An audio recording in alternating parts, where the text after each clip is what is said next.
This is great. Your PR won't work today, Terry, and I respect you, bro. We're a shambles at the moment, but there is no PR. Go watch the beginning of the video. I said you scraped to win. I said you were sloppy. I said if it's got to improve. I criticized the manager again. I've criticized players 2 games running. This is the irony. This is the irony when it comes to the attacks on me, not from yourself, my bro, is people don't listen to the content or they ignore it. I want to thank the Football Terrace community. I got a lot of abuse on Saturday from my trolls about the way I spoke about Arsenal after the game. And so many people wrote, Terry not criticizing Arsenal, Terry defending Arsenal. And thank you to my community that came in the comments and absolutely schooled those individuals and put them right in terms of what I actually did say and didn't say, did and did not say. But yeah, I hear what you're saying. Maybe you've only just tuned in now and you feel me to speak about specific parts. Go back to the beginning. Heavy criticism again today for Arsenal. The only difference is this, and I don't think this is PR, is I've had Don say this a few times in group chats, not today. Oh, but what about Arsenal's performances? My pushback is just, well, give me a point then. Make a point. Yes, their performances haven't been great, but what are you saying? The problem is with a lot of people when it comes to Arsenal is I respect someone that says, I think Arsenal are going to fall off. This is why. I respect that even if I disagree with it, because you're making a point that you're either going to be right or wrong about. What I can't stand at the moment are these open-ended sort of almost innuendo analysis that we get from people of performances are really bad, aren't they? Yeah, they've not been great. It's not good though, is it? No, it's not great. What you're saying? Oh, I'm just saying it's not great. Okay, fucking brilliant. We can all see it ain't great. You've got to like expand on that and make a point, right? Otherwise, it's just what you're saying. So I respect everyone's opinion as long as you're actually giving an opinion and not just making like an open-ended innuendo that you could twist in any direction as soon as the wind changes. As soon as the wind blows in a different way, you're going to go with it again, aren't you? And it's just become a bit nauseating for me. Fans like Brandon should be Spurs fans. I don't think that's fair. I think Brandon's absolutely right to criticize the things that he has criticized. There's no doubt about it whatsoever. You know, he shouldn't be a Spurs fan. Up the Villa, top of the league. You know, I don't know if anyone watched the Villa game tonight. They were great. They were really good again tonight. They were really, really good. Too much respect for the opponent, plus the imbalance in midfield. He's more concerned about not losing than going for the win, especially in these last 2 games. I don't know why we have the same. We have 3 DMs in the pitch by the end of the game. I still don't understand that. After Bournemouth and this game, we had like 3 DMs in the pitch. Like, who's the 3 DMs? Right back. Moreno, Rice, and Partey. Partey was playing right back though. Still though, when you have a 4-4-2, you got Moreno. I didn't think Moreno was a DM. I thought Moreno was an 8. He's an 8. He's an 8, but that's he's built like a DM. Partey was playing right back, and the reason that happened was because Timber's also out, and so is Tomiyasu, and Ben White had to come off. Let's be real there. Like, come on, that's clutching to say he had put 3 DMs on. And Moreno's not the Bournemouth game. He literally started. Moreno's not a DM. Let's not do this. No, but the point we're saying is the way the midfield is set up at the moment is so passive. It's just it's not entertaining at all, bro. There's no intensity, and it's why we're getting out. We're playing at the back. We're getting out, but once we're trying to approach their final third, it's lackluster, bro. I agree with the starting lineup against Bournemouth, but I think today's scenario was different. I think injuries and you know, one of them was playing at right back. You probably should have, or when the red card happened against Bournemouth, moved Partey to right back and brought on somebody else in the midfield who's more attacking. That's probably what should have happened. Arsenal need to appreciate what they have. They all crap on Saka whilst he's been one of the best right wingers in the world. Now they are begging for him. That was sent into Brandon. I'm tired of this phony fandom who can't fully back our team. We've seen the win streaks. We can go at our best, and now winning dirty without our best is somehow can't deal with injuries. 1 loss agenda. You can criticize. You can have your opinion. There's no reason for him to back it if he doesn't believe in it, mate. You don't back stuff you don't believe in. It's common sense, bro. You're so angry towards Arsenal, bro. Why'd you go real Madrid, man? Why'd you hate us? People like that I just do not understand the logic. Well, what the hell is that to be positive? If you don't believe in something, then there's no point of him backing it, bro. This goes for everything. And I agree with that. I agree with you 100%, Sam. At the same time, I think it's absolutely fair that fans are allowed to challenge what each other believe and don't believe and back and don't back. So No, I that's think, fair. But the way that guy tried to talk yeah, about but him how, in a way, yeah, but that's the how point. he is said, how again, when you've done this as long as me, how he said it, I know exactly what he means. What he means is, I think Brandon is seeing this wrong. He's looking at it as much as Arsenal are being criticised. It's what is it? 2 defeats in 2024. Yes. For me as an outsider, and my team's doing crap, so I have to look at this. Perspective is important. I feel like Arsenal right now have got massive first world problems. It's like listening to a bunch of rich people moan they've got leaves in their swimming pool. It's a bit like no one cares, bruv. That's me. Equally, I get as a Real Madrid fan, you probably look at it and you look at it very differently again because you're in a very different world. So I totally understand that. It's perspective, I suppose. You want a statement? We're an sorry, already done that one from Joshua Jack. We need more of the ball and more shots on target. How many did Arsenal actually have tonight? 5 on target. Oh, do you know what's really interesting about games as well? Because it won't show up as a chance or a shot. But you remember that header that I thought Kai was going to put in, and their defender managed to get his foot around it and clear it. It's like that for me, I'd put in as a chance. But yeah, 13 shots on goal, 5 on target. It's not enough. No, you are right. Absolutely right. So I didn't actually look at the stats, but yeah, I didn't think it was that high. Thank you, Luke, for suggesting everybody hits the like button. Thank you, brother. I hope you're well. Second half was abysmal, but the first half was good, and we should have scored 3 or 4 goals.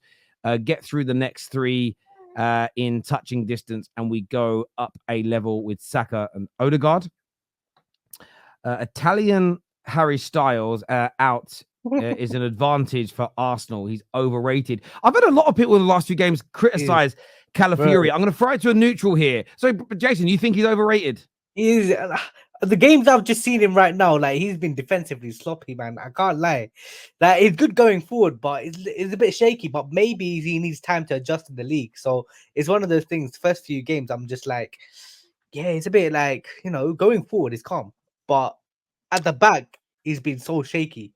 Do you judge on moments, bro? Though, like, I'm not saying that because I'll be honest. Like, no. I'm just asking because, like, maybe I back him a bit more. He's Italian. He's my guy, Hey. and stuff. Hey. But I'll be honest. No, I'll be honest though. When I'm watching him, the amount of stuff he does, positively defending, intercepting, and stuff like that, like there's bare positive defending stuff he does that everyone seems to just bypass and go to the one time he got twined by the winger.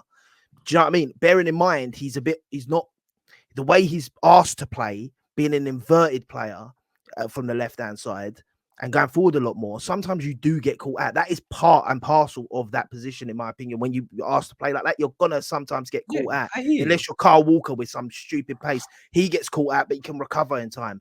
Do you know what I mean? So I sometimes feel like with Calafiori, people just like nitpicking on things now.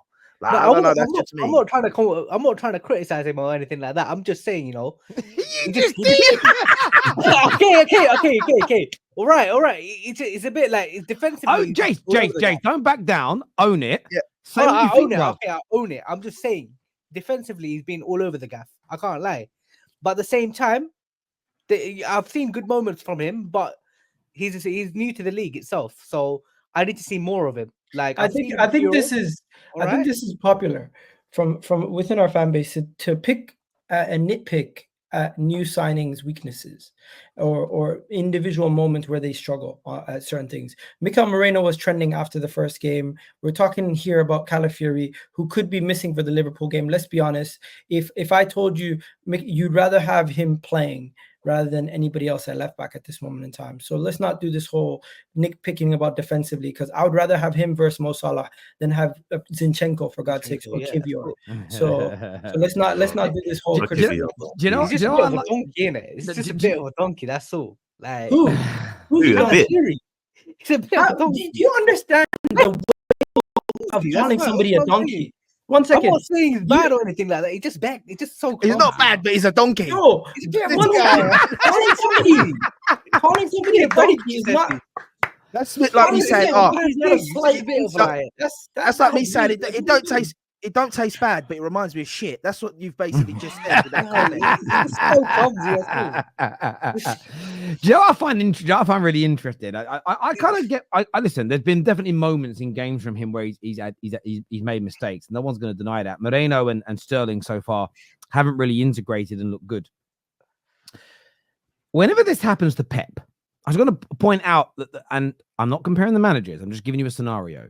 Everybody says, yeah, it always takes a year or so for a player to settle at Man City. So with the best run club in England, with the best manager in the world, with a world-class winning squad, there's a general consensus that don't judge a Pep player for a year. Why? I'm just throwing this out as a question. Why with Arsenal? Why with Chelsea? Why with Man United? Is it always, if they don't hit the ground running and look amazing, they're fucking mid? But we don't win trophies. But we all, when it comes to Pep, go give the player a year. What's the difference? The difference is they win the goddamn league regardless if that player's shit or if he's amazing. Okay, I understand that, but that's not a reason to criticize a player because that's looking at an outside situation. Winning, if we would all say that Nunes and Kevin Phillips are flops at City, right? We'd all pretty much agree on that.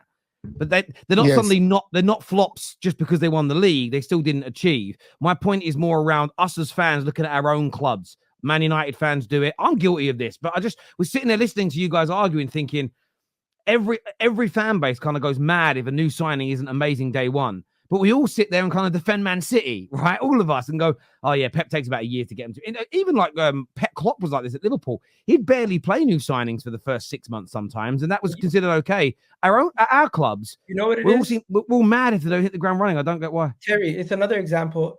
I'm going to say the similar thing, but a different way. It's almost like pretty privilege. It doesn't matter how ugly it is. Because they win the trophies, it masks over the players' poor performances, and you only remember their good performances to help them win. That's the real thing. Look at Jack Grealish, for example. We can all sit here and say if Jack Grealish had similar performances as he's having at City at any of the other top 6 Premier League clubs, he'd be called one of the biggest flops in Premier League history. But because he's at Man City and he helps them win a couple games during the treble season, a couple games here to win a league, shows up for this game versus Liverpool, for example, and makes a great tackle on Mo Salah to save the game. All of a sudden, he's not considered a flop. He's considered part of the cog, and it masks over all the ugly stench. Nah, he helped them the whole season. That's the difference, not just a few games. You see? Grealish isn't a flop, though. That's not. Oh, no, you see? You've bought into the narrative. You've bought into the narrative. No, because you think he's been good in only a few games. That ain't true. But you know the funny thing is, Raheem Sterling at Chelsea. Raheem Sterling at Chelsea probably had more output than Jack Grealish at Man City. Bro.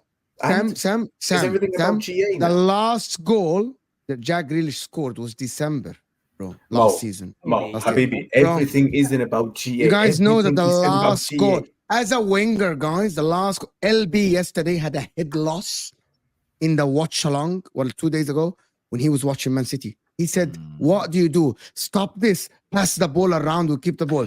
I'm telling you, anybody can do that. No, you know what? I think it's what's really interesting is I think it's a really good, it's probably not for this show right now, but it's a really good conversation. And I get Pep's a winner. And I understand that when you win, it masks over a lot of the issues at your club. Does that also not mean in the other end of that same spectrum that sometimes as fans at clubs that are not winning, maybe we over focus on things that are not that important? Because if those two logics in my head, I could be wrong here, must coexist at the same time. Like we were saying about conspiracy theories. If City fans say Arsenal fans are crazy thinking there's a conspiracy against them, but a lot of City fans think there's a red cartel, which is a conspiracy. Because all conspiracy really means is a plot to like damage somebody or something. The logic dictates if you believe in one conspiracy, it means you have to believe it's a possibility that there are other conspiracies. The same as if we're willing to overlook flops as successful teams, maybe we overanalyze the instant impact of players when they come to our clubs, even if we're not winning. Maybe, but it's a debate for another day.